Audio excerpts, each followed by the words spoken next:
السلام علیکم ورحمۃ اللہ وبرکاتہ۔ اعوذ باللہ السمیع العلیم من الشیطان الرجیم من ہمزہ ونفخہ ونفثہ۔ بسم اللہ الرحمن الرحیم۔ وقالوا اتخذ الرحمن ولدا ولدا سبحانہ بل عباد مکرمون لا يسبقونه بالقول وهم بأمره يعملون يعلم ما بين أيديهم وما خلفهم ولا يشفعون إلا لمن ارتضى وهم من خشيته مشفقون ومن يقل منهم إني إله من دونه فذلك نجزيه جهنم كذلك نجزي الظالمين۔ مشرکین کہتے ہیں کہ رحمان کی اولاد ہے۔ اللہ ایسی باتوں سے پاک ہے، بلکہ وہ تو اس کے معزز بندے ہیں، اس کے حضور بڑھ کر نہیں بولتے، اسی کے حکم پر عمل کرتے ہیں۔ اللہ ان بندوں کے ظاہری احوال کو بھی جانتا ہے اور ان کے پوشیدہ احوال سے بھی واقف ہے، اور وہ صرف اسی کے حق میں سفارش کر سکیں گے جس کے لیے اللہ راضی ہو، اور وہ ہمیشہ اس کے خوف سے ڈرتے رہتے ہیں۔ ان میں سے جو شخص جو بھی یہ کہے کہ میں اللہ کے علاوہ الہ ہوں، معبود ہوں، اسے ہم جہنم کی سزا دیں گے، اور ہم ظالموں کو ایسے ہی سزا دیتے ہیں۔ محترم سامعین کرام، سورۃ الانبیاء سورہ نمبر 21 اور اسی سورت سے آیت نمبر 26 سے لے کر کے 29 تک، یعنی 26، 27، 28، 29، یہ چند آیات آپ کے سامنے تلاوت کی گئی۔ بفضل اللہ، بعون اللہ، بتوفیق اللہ، آیتوں کا ترجمہ بھی آپ تمام کی خدمت میں پیش کیا گیا۔ سامعین کرام، اللہ تبارک و تعالیٰ نے فرمایا ہے وقالوا، ان لوگوں نے کہا، اتخذ الرحمن ولدا سبحانہ، ان لوگوں نے کہا کہ رحمان کی اولاد ہے، اللہ تبارک و تعالیٰ اس سے پاک ہے۔ بل عباد مکرمون، بلکہ وہ لوگ جو ہیں وہ اللہ کے بندے ہیں، غلام ہیں اور معزز ہیں۔ آگے اللہ نے کہا کہ لا یسبقونہ بالقول وهم بامرہ یعملون، وہ لوگ اللہ کے حضور بڑھ کر کے نہیں بولتے، بلکہ اسی کے حکم پر عمل کرتے ہیں۔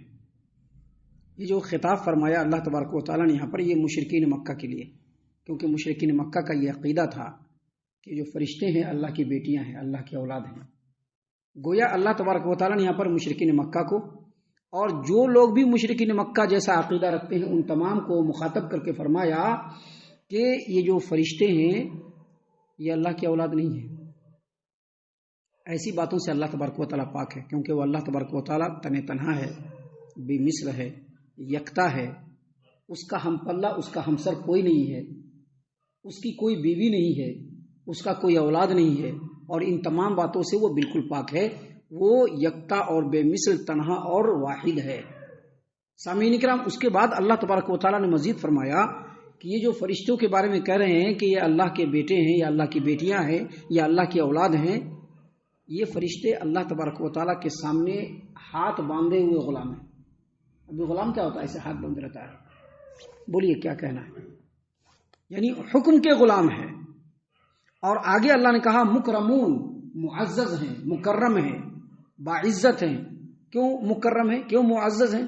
کیونکہ وہ صبح و شام، دن اور رات، بغیر تھکے ہوئے ہر لمحہ اللہ کی تسبیح بیان کرتے رہتے ہیں، اللہ کی تقدیس بیان کرتے رہتے ہیں، اللہ کی بڑائی بیان کرتے رہتے ہیں، اللہ کی بزرگی بیان کرتے رہتے ہیں۔ آگے مزید اللہ تبارک و تعالیٰ نے کہا لا یسبقونہ بالقول، یہ اتنے معزز ہیں، اتنے باادب ہیں کہ اللہ کے سامنے بڑھ کر کے نہیں بولتے ہیں۔ ابھی انسان ہے نا، اللہ پر بھی جو ہے الزام لگا دیتا ہے، لیکن وہ اللہ کے سامنے بڑھ کر کے، اللہ کے حکم کے آگے بڑھ کر کے نہیں بولتے ہیں۔ وَهُمْ بِأَمْرِهِ يَعْمَلُونَ، اور اللہ کے حکم کے ہمیشہ منتظر رہتے ہیں، اور جیسے ہی اللہ کا حکم آیا اس پر وہ عمل کرنے کے لیے بالکل ریڈی ہو جاتے ہیں۔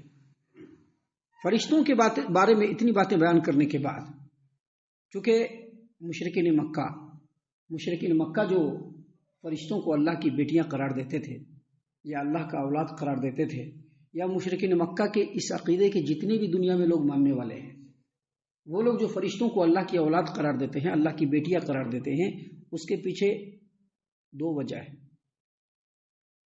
پہلی وجہ یہ ہے کہ وہ یہ سمجھتے ہیں کہ اللہ کی بیٹیاں ہیں، اس لیے قیامت کے دن یہ ہماری سفارش کریں گے۔ اور دوسری وجہ یہ کہ چونکہ یہ اللہ کی بیٹیاں ہیں، اللہ کے بڑے معزز ہیں، اللہ کے بڑے قریبی ہیں، تو کل قیامت کے دن ہماری سفارش کر کے وہ اللہ تبارک و تعالیٰ سے ہم لوگوں کو قریب کریں گے. اللہ کے سامنے کہ ابھی لوگ عقیدہ رکھتے ہیں نا، خواجہ غریب نواز، پیران پیر، غوث العظم، عبد القادر جیلانی، یہ اللہ کے اتنے مقرب بندے ہیں کہ اگر ہم ان کے پیچھے پیچھے رہیں گے، ان کے دامن کو پکڑے رہیں گے، ان کو اپنا پیر مانیں گے، تو کل قیامت کے دن جو ہے وہ اللہ تبارک و تعالیٰ سے ہماری سفارش کریں گے.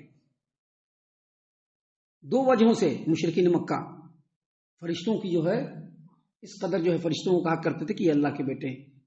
ایک تو یہ اللہ کے بیٹیاں ہیں، یہ ہماری سفارش کریں گے. دوسرا، اللہ کی بیٹیاں ہونے کی وجہ سے اللہ کے بڑے قریب ہیں تو ہماری سفارش کر کے ہم کو اللہ سے قریب کر دیں گے. اللہ تبارک و تعالیٰ نے یہاں پر یہ نہیں کہا کہ وہ سفارش نہیں کریں گے. اللہ نے کیا کہا؟ آگے کہا یعلم ما بین ایدیہم وما خلفہم ولا یشفعون الا لمن ارتضی وہم من خشیتہ مشفقون. اللہ نے یہاں پر فرمایا کہ رب العالمین جو ہے وہ اپنے بندوں کے ظاہری حالات کو بھی جانتا ہے اور اپنے بندوں کے پوشیدہ حالات کو بھی جانتا ہے. اور یہ جو فرشتے ہیں صرف انہی کی سفارش کریں گے جن سے اللہ راضی ہوگا، جن کے بارے میں اللہ اجازت دے گا. وَهُم مِّن خَشْيَتِهِ مُشْفِقُونَ. اور یہ جو فرشتے ہمیشہ اللہ تبارک و تعالیٰ سے ڈرتے رہتے ہیں. مطلب اللہ نے یہاں پر یہ نہیں کہا کہ یہ فرشتے سفارش نہیں کریں گے، بلکہ یہ کہا کہ فرشتے بھی سفارش کریں گے لیکن رب العالمین کی اجازت سے.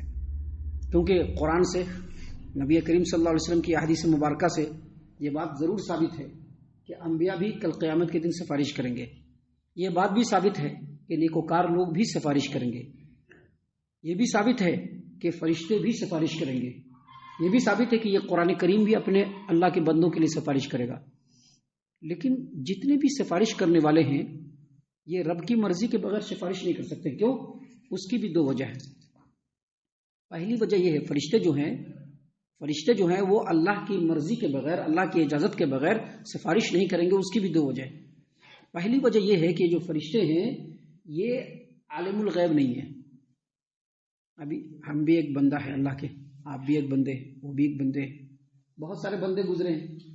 اب کس بندے کا عمل کیسا ہے یہ اللہ کے علاوہ کوئی جانتا ہے کیا؟ اس کے عمل کی کیفیت اور اس کی صورت اور اچھا عمل یا برا عمل یہ اللہ کے علاوہ کوئی نہیں جانتا ہے. اب یہ جو فرشتے ہیں جب عالم الغیب نہیں ہے، جب ان کو معلوم نہیں کہ ہم جس کی سفارش کر رہے ہیں اس کا عمل اچھا ہے یا برا ہے، تو پھر وہ کیسے سفارش کریں گے؟ عالم الغیب کون ہے؟ اللہ تبارک و تعالی. اللہ کو معلوم ہے کہ کس بندے کی سفارش کرنا ہے اور کس بندے کی سفارش نہیں کرنا ہے. یہ بندہ اچھا عمل کرتا تھا، ابھی پیرانے پیر کو کیا پتا؟ وہ بھی تو انسانی ہے نا. نبی کریم صلی اللہ علیہ وسلم کو کیا پتا ہے کہ ہم نے کیسا عمل کیا ہے؟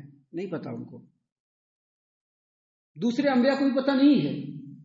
میں نے نبی صلی اللہ علیہ وسلم کی مثال اس لیے دے دی تاکہ کوئی یہ نہ سمجھے کہ ہاں ہمارے فلاں بہت بڑے. نہیں، جب نبی کو پتا نہیں ہے صلی اللہ علیہ وسلم تو دوسروں کو کیا پتا؟ فرشتوں کو کیا پتا؟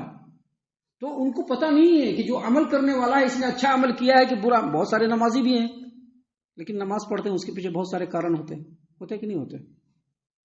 بہت سارے نمازی ہیں جو نماز پڑھتے ہیں اس کے پیچھے بہت سارے کارن ہیں. بہت سارے دین کے کام میں بڑھ چڑھ کر کے حصہ لینے والے ہوتے ہیں. کیوں لیتے ہیں؟ اس کے پیچھے ان کی نیت کیا کس کو پتا ہے؟ کیونکہ نیت سے ہی اعمال اچھے ہوتے ہیں نا. پوری زندگی نماز پڑھ لیجیے لیکن نیت اچھی نہیں تھی، اس نماز کا کوئی فائدہ نہیں. پوری زندگی صدقہ و خیرات کیجیے، نیت اچھی نہیں تھی، کوئی فائدہ نہیں. پوری زندگی نیکی کے کاموں میں بڑھ چڑھ کر کے حصہ لیجیے لیکن اس کے پیچھے کچھ دوسری ہی نیت ہے تو کوئی فائدہ نہیں اس کا. یہ باتیں جاننے والا کون ہے؟ رب العالمین. رب العالمین کے علاوہ کوئی نہیں. اللہ نے کہا کہ جو فرشتے ہیں یہ عالم الغیب نہیں ہے، لہذا فرشتے جو سفارش کریں گے اسی کی سفارش کریں گے جس کے بارے میں اللہ راضی ہوگا. اللہ نے فرمایا لا یشفعون الا لمن ارتضی. یہ فرشتے انہی کی سفارش کریں گے جس سے اللہ راضی ہوگا، جس کے بارے میں اللہ اجازت دے گا. اور اللہ نے مزید آگے کہا وہم من خشیتہ مشفقون. اور جو فرشتے ہیں ہمیشہ اللہ تبارک و تعالیٰ سے ڈرتے رہتے ہیں. ڈرتے رہتے کہ نہیں ڈرتے رہتے؟ ابھی دنیا میں انسانوں کو اختیار ملا ہوا ہے تو نہیں ڈر رہا، لیکن قیامت کے میدان پہنچنے کے بعد نبی بھی نفسی کا میرا کیا ہوگا؟ آدم ہو، ابراہیم ہو، موسیٰ ہو، عیسیٰ ہو، ادریس ہو، الیاس ہو، ہود ہو، صالح ہو، جتنے بھی انبیاء ہیں یہ سارے نفسی نفسی کے عالم ہوں کہ ہمارا کیا ہوگا. خود نبی کریم صلی اللہ علیہ وسلم کو جب سفارش کے لیے کہا جائے گا تو آپ بھی اجازت لینے کے بعد سجدے میں گریں گے اور اللہ کی تعریف کریں گے کہ اللہ راضی ہو جائے. تو یہ جو بندے ہیں وہ اللہ تبارک و تعالیٰ سے ڈر رہے ہوں گے تو کیسے سفارش کر پائیں گے؟ تو یہاں پر اللہ تبارک و تعالیٰ نے ان باتوں کے ذریعے سے ایک باریک میسج بھی دیا. میسج کیا دیا کہ یہ جو مخلوق ہے، یہ جو فرشتے ہیں جس کو تم اللہ کی بیٹیاں مان کر کے اس کے سامنے جھکتے ہو، اس سے جو ہے مانگتے ہو، جب یہ اتنے بے بس مخلوق ہیں کہ ان کو خود پتہ نہیں کہ کس کی سفارش کرنا ہے کہ نہیں کرنا ہے، سفارش کی اجازت ملے گی بھی یا نہیں ملے گی، اور ہمیشہ رب سے ڈرتے رہتے ہیں، ایسے مخلوق کے سامنے سر کو جھکا کر کے اس کو مشکل کشا حاجت روا مان کر کے اس کے سامنے ہاتھ پھیلانا اور اس کے سامنے جھکنا، یہ کہاں کا انصاف ہے؟ اگر ہاتھ پھیلانا ہے تو اللہ کے سامنے پھیلاؤ، جھکنا ہے تو اللہ کے سامنے جھکو، مانگنا ہے تو اللہ سے مانگو. سامعین کرام، اسی بات کو اللہ تبارک و تعالیٰ نے یہاں پر بیان فرمایا، یعلم ما بین ایدیہم وما خلفہم. اللہ تبارک و تعالیٰ لوگوں کے آگے کے حالات کو بھی جانتا ہے اور لوگوں کے پیچھے کے حالات کو بھی جانتا ہے، لوگوں کے ظاہری حالات کو بھی جانتا ہے، اس کے پوشیدہ حالات کو بھی جانتا ہے اللہ تعالیٰ. لہٰذا یہ جو فرشتے ہیں یہ انہی کی سفارش کریں گے جن کے بارے میں اللہ اجازت دے گا، اور یہ جو فرشتے ہیں وہ ہمیشہ اللہ سے ڈرتے بھی رہتے ہیں. ان تمام باتوں کو بیان کرنے کے بعد اللہ نے آخری میں فیصلہ کن بات کہا. کہیں یہاں پر کیا کہا اللہ نے فرمایا، وَمَن يَقُلْ مِنْهُمْ إِنِّي إِلَٰهٌ مِّن دُونِهِ فَذَلِكَ نَجْزِيهِ جَهَنَّمَ كَذَلِكَ نَجْزِي الظَّالِمِينَ. اللہ نے کہا کہ ان تمام باتوں کے باوجود جو بھی ہم نے سمجھایا، اللہ فرما رہا ہے کہ ان تمام باتوں کے باوجود جو ہم نے سمجھایا، ان تمام باتوں کو جاننے کے بعد بھی اگر کوئی یہ کہتا ہے کہ میں اللہ کے مقابلے میں اللہ ہوں یا میں معبود ہوں. دنیا میں ایسے لوگ بھی گزرے ہیں نا بھائی. فرعون گزرا ہے کہ نہیں گزرا ہے؟ نمرود گزرا ہے کہ نہیں گزرا ہے؟ اس طرح کے بہت سارے سرکش گزرے ہیں جو یہ کہتے ہیں کہ میں ہی اللہ ہوں،